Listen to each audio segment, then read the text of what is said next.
उनका रंग काला है जैसे रात का अंधकार जो हर बुराई को निगल लेने की शक्ति दिखाता है। उनकी आंखों में बिजली सी चमक है जो अंधकार में भी रास्ता दिखा दे। और उनके गले में लटके खोपड़ियों का हार हमें याद दिलाता है कि कर्म के फल से कोई नहीं बच सकता। हाथ में जो त्रिशूल है वो विनाश का प्रतीक है। जब धर्म की मर्यादा टूटे तब विनाश आवश्यक हो जाता है। लेकिन क्रोध के बीच भी उनमें करुणा है जो अपने भक्तों की रक्षा करते समय दिखती है। वेलकम व्यूअर्स, हमारे चैनल में आपका स्वागत है। आज हम एक ऐसे रहस्य और शक्ति से भरे रूप के बारे में बात करने जा रहे हैं जो न केवल भयानक है बल्कि अत्यधिक करुणामय भी है। लॉर्ड शिवा का रूप Bhairav. Known as the protector of sacred spaces, Bhairav embodies both destruction and compassion. अगर आप नए हैं तो चैनल को सब्सक्राइब करना ना भूलें, क्योंकि यहाँ हम लाए हैं हिंदू माइथोलॉजी के ऐसे रहस्य जो आपको सोचने पर मजबूर कर देंगे। भैरव की कहानी शुरू होती है एक कठिन समय में, जब ब्रह्मा और विष्णु के बीच अपनी महानता को लेकर विवाद हो गया था। शिव पुराण के विद्येश्वर संहिता के अनुसार ये विवाद धीरे धीरे एक भयंकर युद्ध में बदल गया। ब्रह्मा अपने 5 सिरों पर घमंड करने लगे थे। तब विष्णु ने भी चैलेंज को एक्सेप्ट किया। जब वर्ड से काम नहीं बना, दोनों ने अपने महाअस्त्र निकाले। विष्णु ने माहेश्वर अस्त्र का प्रयोग किया और ब्रह्मा ने पशुपत अस्त्र का।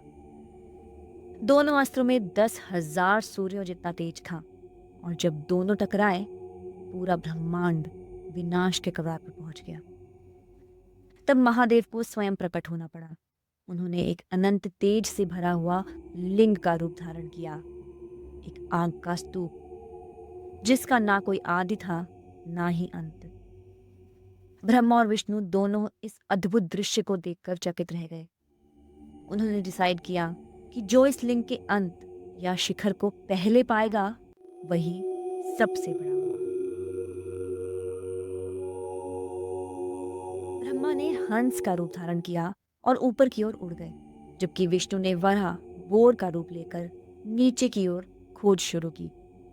विष्णु कुछ ही देर में समझ गए कि ये महादेव की माया है और वे वापस लौट आए, अपनी हार स्वीकार करते हुए। लेकिन ब्रह्मा, जो अहंकार में डूबे हुए थे, उन्होंने अपनी जीत के लिए एक ट्रिक का सहारा लिया। ऊपर उड़ते हुए उन्हें केतकी का फूल मिला, जो स्वतः लिंग के शिखर से गिर रहा था। ब्रह्मा ने केतकी से अनुरोध किया कि वो झूठा ही सही पर टेस्टिफाई कर दे कि ब्रह्मा लिंग के शिखर तक पहुंच गए हैं। केतकी मान गई। केतकी की झूठी गवाही के बाद ब्रह्मा ने अपनी विजय घोषित कर दी। ये देखकर महादेव अत्यंत क्रोधित हो गए। उनके क्रोध से जन्म हुआ एक अत्यंत भयंकर रूप भैरव का। भैरव ने अपनी उंगलियों के नख से, नेल से ब्रह्मा के 5वें सिर को काट दिया। इसी घटना के बाद से ब्रह्मा के सिर 5 नहीं 4 ही रह गए। पर भैरव को ब्रह्मत्या का पाप भी लग गया था, क्योंकि ब्रह्मा भी एक ब्राह्मण थे। अपने पाप से मुक्ति के लिए भैरव को पृथ्वी पर भटकना पड़ा और आखिरकार वो काशी यानी वाराणसी के कपाल मोचन तीर्थ पहुंच गए। यहीं भैरव ने ब्रह्मा के कटे हुए सिर को स्थापित किया और अपने पाप से मुक्ति पाई। कहते हैं कि जो भक्त इस पवित्र स्थल पर स्नान करता है, उसका ब्रह्म हत्या जैसा भयंकर पाप भी धुल जाता है। और यहाँ पे सिर्फ ब्रह्मा ही नहीं, केतकी फूल को भी महादेव ने शापित किया था। तब से लेकर आज तक केतकी का फूल किसी भी पवित्र हिंदू पूजा में उपयोग नहीं किया जाता। इस घटना के बाद से विष्णु को महादेव का समर्पित भक्त समझा गया और ब्रह्मा को कभी भी प्रचलित रूप से पूजा के लायक नहीं माना गया। भैरव के रूप में महादेव के क्रोध और करुणा दोनों समाये हुए हैं।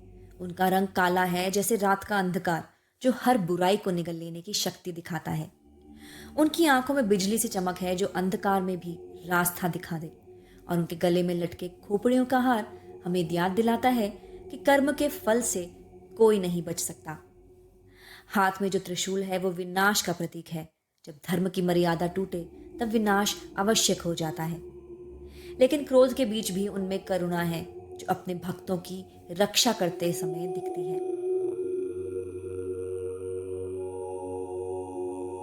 उनका सबसे विश्वासी साथी है एक कुत्ता, जो अलर्टनेस और लॉयल्टी का जीवंत प्रतीक है। भैरव का डॉग कंपेनियन हमेशा सतर्क रहता है, जिससे कोई भी नेगेटिव एनर्जी उनके भक्तों तक पहुंच ही नहीं सकती। कहते हैं जब भैरव अपने त्रिशूल से रक्षा करते हैं, उनकी ये सवारी उनकी शक्ति को एम्पलीफाई कर देती है। ये लॉयल कंपेनियन हमें भी सिखाता है कि स्पिरिचुअल जर्नी में अलर्ट रहना और निष्ठा, लॉयल्टी बहुत ज़रूरी है। जब हम अपने अंदर के फियर्स और डाउट्स का सामना करते हैं, तब भैरव और उनका फेथफुल डॉग हमारे साथ खड़े होते हैं, ताकि कोई भी शक्ति हमारी निष्ठा को तोड़ ना सके। भैरव के रूप को समझना एक गहरी स्पिरिचुअल जर्नी है। उनका स्वरूप भय का प्रतिबिंब नहीं है, बल्कि भय का सामना करने की शक्ति का प्रतीक है। भैरव के 8 फॉर्म्स, जिन्हें अष्ट भैरव कहा जाता है, हर एक अलग तत्व का प्रतिनिधित्व करते हैं। Creation, protection, annihilation, wisdom, time control etcetera. जैसे काल भैरव समय के स्वामी और रुरु भैरव ज्ञान के टीचर हमें जीवन के अलग अलग पहलुओं को समझने की प्रेरणा देते हैं।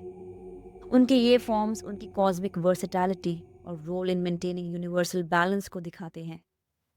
उज्जैन का काल भैरव मंदिर, काशी विश्वनाथ के आसपास स्थित भैरव के श्राइन्स और नेपाल तिब्बत के तांत्रिक और बुद्धिस्ट सेंटर्स आज भी लाखों भक्तों का केंद्र हैं, जो भैरव से प्रोटेक्शन, जस्टिस, स्पिरिचुअल अवेकनिंग और मुक्ति की प्रार्थना के लिए उनके दर्शन करने आते हैं। आज भी जब हम भैरव का मंत्र जाप करते हैं, ओम भैरवाय नमः, तो लगता है जैसे अंदर की सारी अशक्ति, सारे भय और भ्रम की बाधाएं पिघल जाती हैं।